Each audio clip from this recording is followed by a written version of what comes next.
Yes ఇంకా చాలా కనబడతా ఉన్నాయి మీరు చెప్తున్నటువంటి ఎన్టీఆర్ గార్డెన్, ఎన్టీఆర్ మార్గు, ఇవన్నీ కాకుండా ప్రసాద్ ఐమాక్స్ కనబడతా ఉంది, ప్రసాద్ ఐమాక్స్ థియేటర్ ఉంది. These were areas which had historically been part of the lake and its foreshore and should have been conserved as such.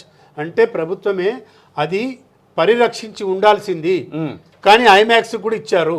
ఇంకొక విషయాన్ని కూడా ఇక్కడ మనం చూడొచ్చు. 2001లో ఎంఎంటీఎస్ రైల్వే స్టేషన్ 2001లో సౌత్ సెంట్రల్ రైల్వేకి ఇచ్చారు.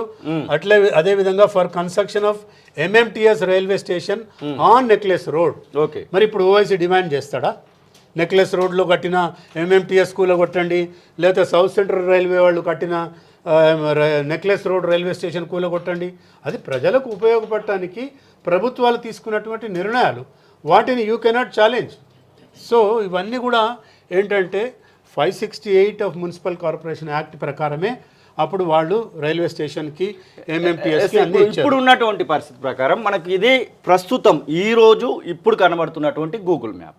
దీనిలో మీరు చెప్తున్నటువంటి హుస్సేన్ సాగర్ ఒకటి మాత్రమే ఇప్పుడు ఒక ఎగ్జాంపుల్గా మనం తీసుకున్నాం కాబట్టి దీనిలో ఎఫ్టీఎల్ పరిధిని ఇప్పటి వరకు ప్రభుత్వమే ఎంత మేరకు ఉపయోగించుకుని అనుకోవచ్చు?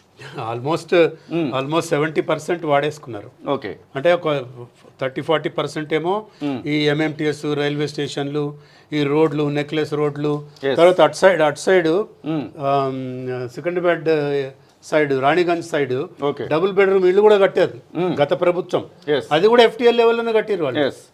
అవన్నీ కూడా ఎఫ్టీఎల్ లెవెల్లోనే ఉన్నాయి. ఇప్పుడు మీరు చెప్తున్నటువంటి ఈ భూభాగం అంతా కూడా కట్టడంతోనే కనబడతా ఉంది. ఎస్, అదంతా కూడా నెక్లెస్ రోడ్ అవతలి ఇక్కడి వరకు పీపుల్స్ ప్లాజా కానివ్వండి, ఖైరతాబాద్ నాలా కానివ్వండి, పిట్ స్టాప్, గో కార్టింగ్.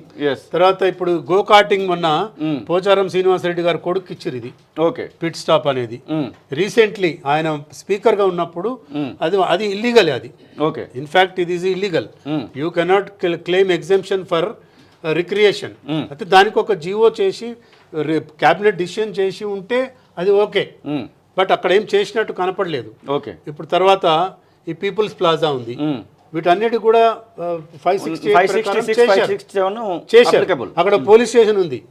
ఇది పీపుల్స్ ప్లాజా ఎదురుగుండా ఒక పోలీస్ స్టేషన్ ఉంటుంది. ఆ పోలీస్ స్టేషన్ కూడా ఇందులోనే వస్తుంది. మరి అది కూడా పడగొట్టమని అడుగుతారా? అట్లా అడగటానికి ఉండదు.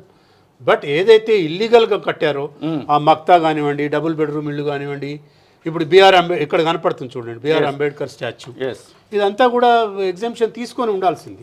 వాళ్ళు ఒక 568 ప్రకారం ప్రొసీడింగ్ ఇష్యూ చేసి మాకు అధికారం ఉంది కాబట్టి మేము చేశామని చెప్పి ఉండాల్సింది. ఇప్పుడు ఒకవేళ మీరు చెప్తున్నట్టుగా జీవో సరిపోదు, దీన్ని ఖచ్చితంగా చట్టం చేయాల్సిందే అంటూ ఎవరైనా కోర్టులను, న్యాయస్థానాలను ఆశ్రయిస్తే ఇప్పుడున్నటువంటి పరిస్థితులలో హైడ్రాను ఒకవేళ ఆపాల్సిందే మీ పనులను అని చెప్పేసి తీర్పు రావడానికి అవకాశాలు ఉన్నాయా?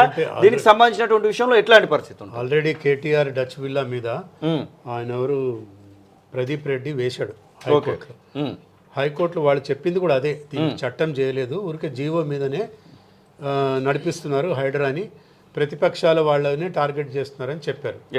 బట్ హైకోర్టు కూడా ఏం చూస్తుందంటే ప్రజలకు ఉపయోగపడే విధంగా ఈ పనులు చేస్తున్నారు కాబట్టి, వాళ్ళు నమ్మినారు కాబట్టి హైడ్రా అనే దానికి మీద ఏమాత్రం స్టే ఇవ్వలేదు. మొన్న ఊరికే లీగల్గా పోండి, మీరు చట్ట ప్రకారం నడుచుకోండి అని చెప్పి సజెషన్ మాత్రమే ఇచ్చింది హైకోర్టు. వేరేజ్ నువ్వు హైడ్రా చట్టం చేసి ఉంటే అది వేరే విధంగా ఉండేది, ఇంకా విస్తృతమైనటువంటి అధికారాలు వచ్చి ఉండేవి ఎవరికి, ప్రభుత్వానికి. తొందరపడి చేశాడేమో రేవంత్ రెడ్డి గారు అని మేము అనుకుంటున్నాం. ఇప్పటికైనా మించింది లేదు. ఒక స్పెషల్ అసెంబ్లీ సెషన్ పిలవండి, 1 డే సెషన్ పిలవండి, చట్టం చేయండి, చర్చించండి, చట్టాన్ని పాస్ చేయండి. మీకు ఎట్లాగో అది ఉంది కదా, మీకు ప్రతిపక్షాలలో టీఆర్ఎస్ వాళ్ళు సపోర్ట్ చేయకపోయినా బీజేపీ వాళ్ళు సపోర్ట్ చేస్తారు, మీ బిల్ పాస్ అయిపోతుంది. ఎందుకంటే బీజేపీ వాళ్ళు కూడా మాట్లాడారు కదా, హైడ్రా మంచి పని, మంచి నిర్ణయము, రఘునందన్ గారు మాట్లాడారు, కిషన్ రెడ్డి గారు మాట్లాడారు, అందరు మాట్లాడారు. ఇప్పుడు మీరు ఒక అడ్వకేట్గా ఉన్నారు. హైడ్రాకు ఇచ్చినటువంటి పవర్స్ ప్రకారము వితౌట్ నోటీసు కూల్చివేయడానికి అవకాశం ఉందా? ఎందుకంటే ఇప్పుడు ఎన్ కన్వెన్షన్ కూల్చివేత సమయంలో నాగార్జున నాకు ఎలాంటి నోటీస్ ఇవ్వలేదని చెప్తా ఉన్నారు. చాలామంది అక్కడ చిరు వ్యాపారాలు చేసుకునేటువంటి వాళ్ళు కూడా ఎలాంటి నోటీస్ ఇవ్వకుండా మొత్తము మా సామాన్ అంతా కూడా మా పరికరాలు లోపల ఉండగానే కూల్చివేస్తున్నారని చెప్తున్నారు. అట్లాంటి అవకాశం ఏమైనా హైడ్రాకి ఆ చట్టంలో అది నాగార్జున గారు చెప్పింది కరెక్ట్ కాదు. ఓకే. ఎందుకంటే గతంలో 2009లోనే సుప్రీంకోర్టు, ఆనరబుల్ సుప్రీంకోర్టు చాలా క్లియర్గా దేశవ్యాప్తంగా ఉన్నటువంటి నాలాలు, చెరువులు, భూములు, ప్రభుత్వ భూములు కబ్జా చేస్తే వితౌట్ ఇష్యూయింగ్ అ నోటీస్ మీరు కూలగొట్టండి అని చాలా స్పష్టంగా సుప్రీంకోర్టే చెప్పింది. ఓకే. సో ఇక్కడ నాగార్జునకి నువ్వు తప్పు చేసినావు ఒప్పుకోవా గ్రేస్ఫుల్గా, ఒప్పుకోకుండా నాకు నోటీస్ ఇవ్వకుండా కూలగొట్టారు. What is this? It's absurd, nonsense అనిపిస్తుంది. ఒక చదువుకున్న వ్యక్తి, సినిమాలో హీరోగా ఉన్న వ్యక్తి ప్రజలకి ఉపయోగపడే విధంగా మాట్లాడకుండా నాకు నోటీస్ ఇవ్వకుండా కూలగొట్టారు, నాకు స్టే ఉందని అబద్ధం చెప్తున్నాడు. వీటన్నిటికీ కూడా ఆయన రంగనాథ్ గారే కాదు, ఎవరైనా మంత్రి గారు కూడా సమాధానం చెప్పి ఉండాల్సింది ఈ పాటికి. అవును, వాళ్ళు సరిగా సమాధానం చెప్పట్లేదు, ఎందుకంటే చదువుకోలేదు. వాళ్ళు చదివి ఉంటే, సుప్రీంకోర్టు జడ్జిమెంట్ కనుక చదివి ఉంటే ఈ పాటికి వాళ్ళే రంగనాథ్ గారు ఇంకెవరో సమాధానం చెప్పి ఉండేవాళ్ళు. రఘునందన్ గారు చెప్పినట్టు నేను ఎక్కడో విన్నా నేను. అది వీళ్ళు చదువుకోవాలి ఒకసారి. అంటే దీని అంతటికి కూడా అధికారుల యొక్క అలసత్వం, జిహెచ్ఎంసీ అధికారులకి, హెచ్ఎండి అధికారులకి ఇవన్నీ తెలుసు. వాళ్ళే కదా హైకోర్టులో మీరు జవాబులు వేసేది. అవును, through government leader or through advocate general. అసలైన తొలి వెలుగు. ఫాలో వాట్సాప్ @తొలి వెలుగు అఫీషియల్.